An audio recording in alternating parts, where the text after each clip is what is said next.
What if it's my first time taking a lecture class, or any time taking a lecture class, and I'm really bored, but I really want to learn what the teacher is saying? What do I do to help me pay attention? Well, I'll say it doesn't have to be your first lecture class for you to be bored by a lecture class. So whatever the case and whatever level of schooling you're at, there are times when you have to recognize that school is not doesn't have to be for its entertainment value.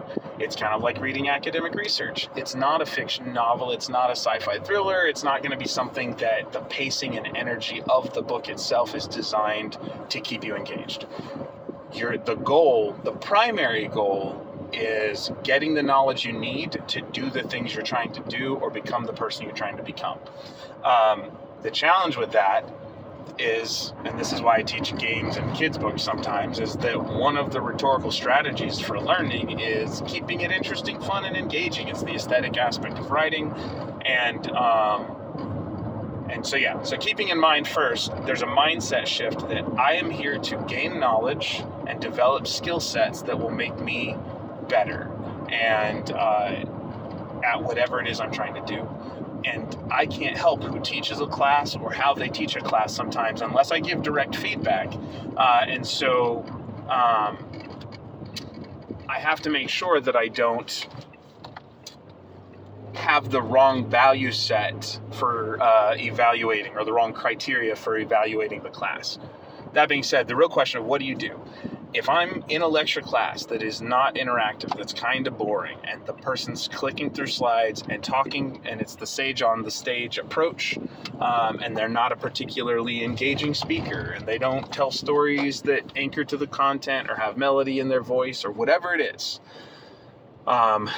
strategies for staying engaged, remember, it's your responsibility. So don't go on your phone. The best thing you can do is double down on active learning. It means you have to be the one to interrupt the professor with questions. You have to be the one to raise your hand, because people who are nervous, and professors get nervous like anybody else, we just pretend sometimes to be confident. But sometimes when people are nervous, and if the professor's nervous or feeling uncomfortable in the classroom, then the extra silence makes it even worse. And sometimes we respond by continuing to talk more, and we, instead of sitting in the silence, which is hard for anybody to do, even especially professors, since we're so used to talking like this, it is extra challenging to stay in the silence until someone comes up with a question.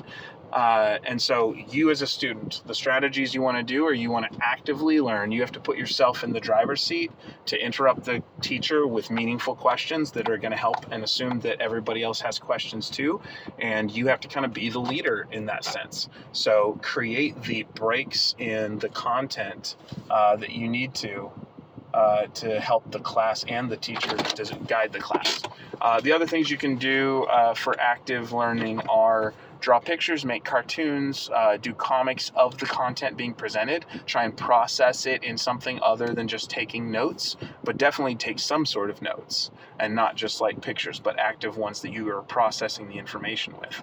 Drawing's a really good one because it translates from verbal to visual.